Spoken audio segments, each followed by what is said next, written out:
आसमान जमीन का अंतर है। भक्त होने के लिए आपको शिष्य होना होगा। भक्ति बड़ी ऊपर की चीज है। मीरा गानी दीवानी कहने लगी, वो तो गली गली हरि गुण गाने लगी। भक्त है वो, मंसूर भक्त है, खुदा का प्रेमी है। भक्त बोले प्रेमी। मीरा के साथ क्या हुआ था?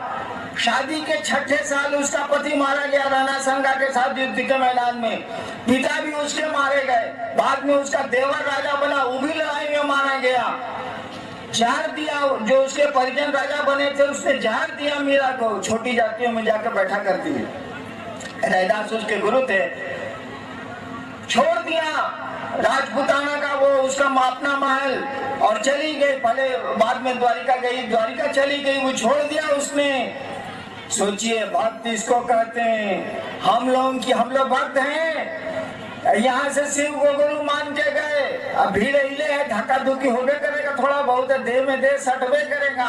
मान लीजिए बालू में गोड़वा मुँह चूक गया हल्का सा, कहेगा कि अब ये महादेव को गुरु माने हैं हम गौरा गांव में।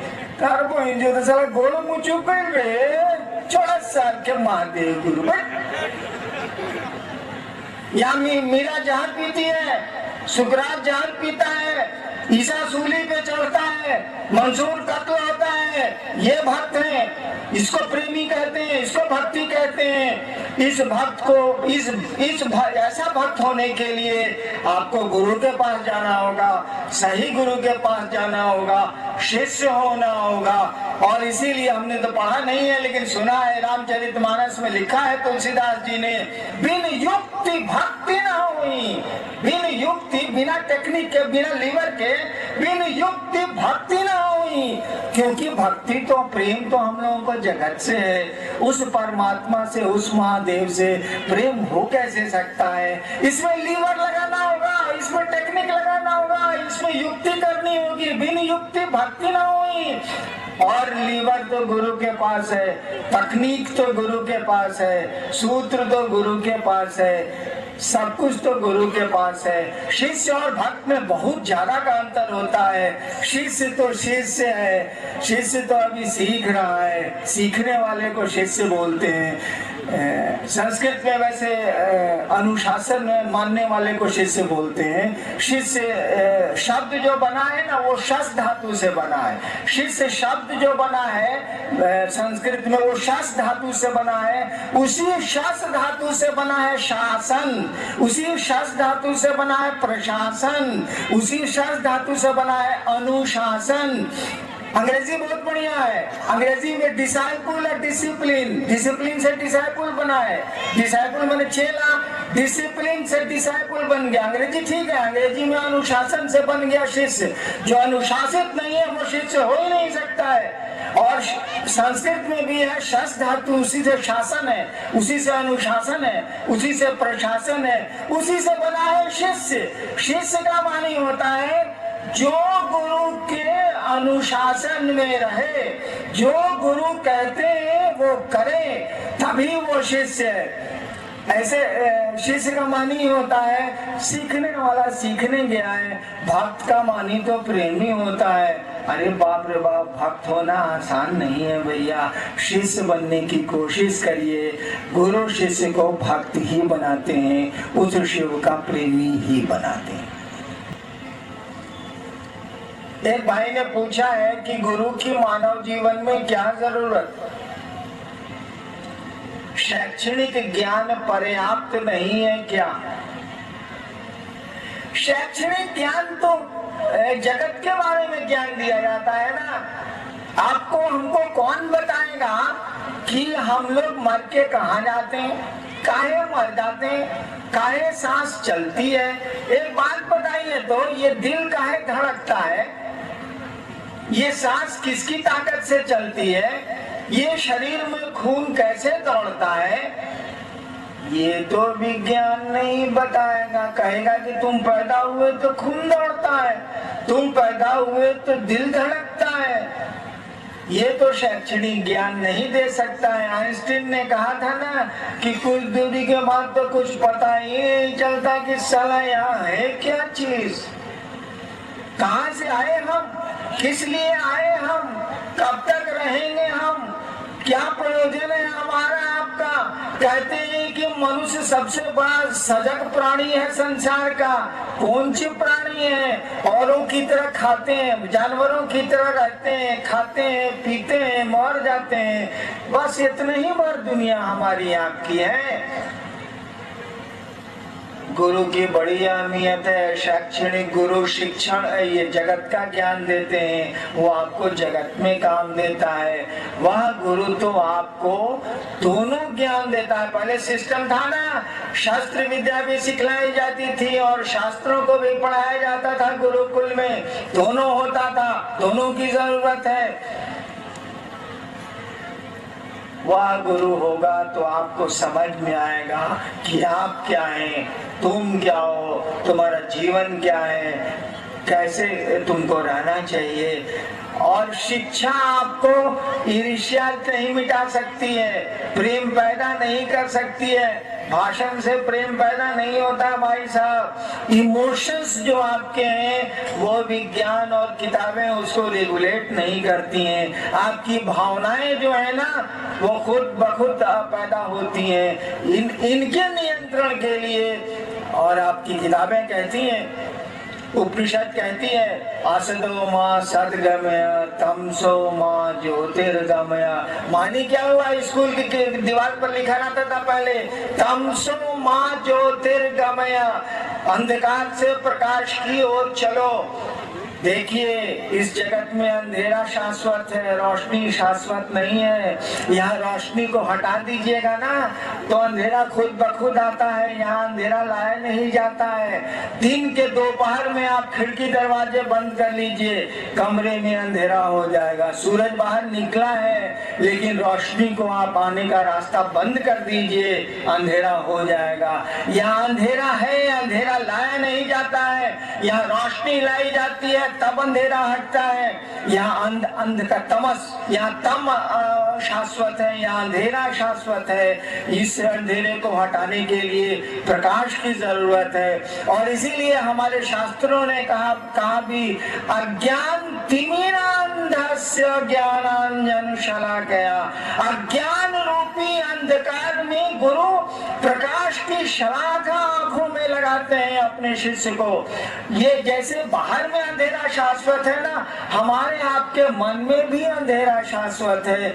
जो चीजें यहाँ शाश्वत नहीं है हम समझते हैं ये चीजें रहेंगी, जो चीजें यहाँ शाश्वत हैं उन पर हम ध्यान ही नहीं देते हैं। बताइए तो भ्रम में जी रहे हैं कि नहीं जी रहे हैं। जो जिंदगी मेरी नहीं है, जो सांस मेरी नहीं है, दूसरे की दी हुई है, उसको अपना समझते हैं। ये अंधेरा नहीं है तो और क्या है। एक भाई ने पूछा है कि शिव शिष्यता में भोजन की पवित्रता क्यों नहीं लागू की गई। उत्तर तो इसका ढेर सारा, उतना समय नहीं है, लेकिन एक बात समझ लीजिए, गुरु शिष्य की परंपरा में कानून गुरु का चलेगा। गुरु शिष्य की परंपरा में जब कोई गुरु होगा और कोई चेला होगा तो नियम कानून गुरु का चलेगा, चेला का नहीं चलेगा। अगर चेला का चलेगा तो याद कीजिए लइकाई में हम लोग क्या करते थे। सो 3 बजा नहीं कि मनाने लगे कि मास्टरवा के केहू मुँह जाओ। 3:30 बजा नहीं तो हम लोग सोचते थे कि मास्टरवा का गोड़ मुरुक जाए, इसीलिए कि छुट्टी हो जाए, सारा चलो मैदान में फुटबॉल लेके। नहीं, आज तक हुआ ऐसा कुछ नहीं हुआ। गिद्ध के शराबने से कहीं गाय मरती है। सारा मास्टरवा तो कुछ नहीं हुआ, पढ़ा भी पीटा भी। रिजल्ट किसको मिला भाई साहब, मास्टरवा तो मास्टरवे में रिटायर कर गया, हम लोग कलेक्टर हो गए। देखिए परिवर्तन आया कि नहीं आया, चेंज आया कि नहीं आया।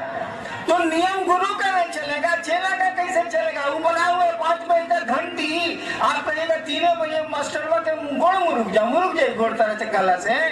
वो नियम बना हुआ है, वो तो जानते ही कि बच्चा साला मनाएगा कि गोड़ मुरुक जाएगा, वो पढ़ना चाहता नहीं है, बच्चे का स्वभाव नहीं है।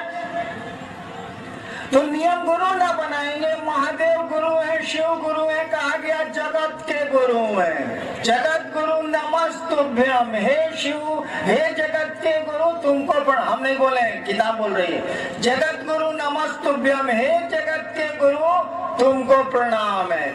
जगत गुरु का मानी क्या होता है भाई साहब? जगत के एक एक आदमी को ये अधिकार है, वो किसी जगह का हो, किसी जाति का हो, किसी धर्म का हो, करिया हो, गोर हो, उज्जर हो, कार हो, जगत के एक एक आदमी को ये अधिकार है कि वो शिव को गुरु बना सकता है और किसी से पूछने की जरूरत नहीं है, किसी के परमिशन की जरूरत नहीं है, किसी की अनुमति की जरूरत नहीं है, क्योंकि वो जगत का गुरु है। जगत में हम रहते हैं, हमको पूरा का पूरा अधिकार है कि उस शिव को हम गुरु बना सकें और किसी से पूछने की भी जरूरत नहीं है। और उस जगत गुरु को अधिकार नहीं है कि एक आदमी को भी कह देगा कि तू टोपी पहनता है इसीलिए मेरा चेला नहीं है, तो टोपी पहनने वाला कहेगा कि हम गुरु नहीं मानेंगे, साला हम टोपी पहनबे करेंगे। तो लोग कहेगा कि महादेव जगत गुरु है भैया, लेकिन टोपी पहनने वाला के छोड़ के नहीं हो सकता है। जो जगत का गुरु है वो कोई नियम नहीं लगा सकता है, इसीलिए हम लोग कुछ बोलते ही नहीं है। हम लोग कहते हैं कि 3 काम करिए, दया मांगिए, चर्चा करिए, प्रणाम करिए, मन में इस सोच को पक्का कीजिए, जिसको संकल्प बोलते हैं कि शिव मेरे गुरु हैं, हे शिव आप मेरे गुरु हैं और जब तक सांस चलेगी आप मेरे गुरु रहेंगे, ये रिश्ता हमारा आपका कायम रहेगा। और हम लोग कुछ बोलते ही नहीं है।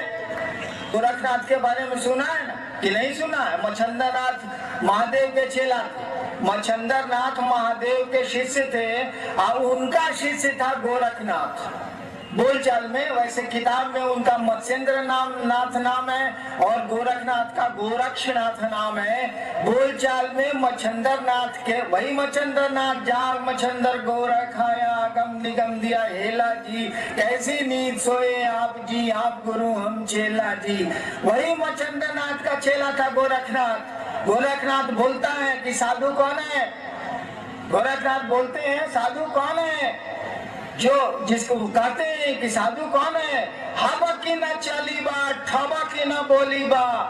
गोरखनाथ कहते हैं हबक हबक के नहीं चलेंगे, ठबक ठबक के नहीं बोलेंगे, हवा की न चली बा, ठबा की न बोली बा, धीरे धरी बा पाँव, धीरे धीरे पाँव बढ़ाएंगे, हवा की न चली बा, ठबा की न बोली बा, धीरे धरी बा पाँव, गर्भ न करीबा, सहजे रहीबा, भारत गोरख राम। गोरखनाथ कहते हैं कि गर्व नहीं करेंगे, सहज रहेंगे, जल्दी जल्दी नहीं चलेंगे, जल्दी जल्दी नहीं बोलेंगे, धीरे धरीबा पाँव, धीरे धीरे पाँव बढ़ाएंगे। साधु का यही लक्षण है। और आप शिव शिष्य, ये तो बोला था महादेव के चेला का चेला, आप तो महादेव के सीधे चेला है भाई साहब, आपकी कुर्सी तो ऊपर है।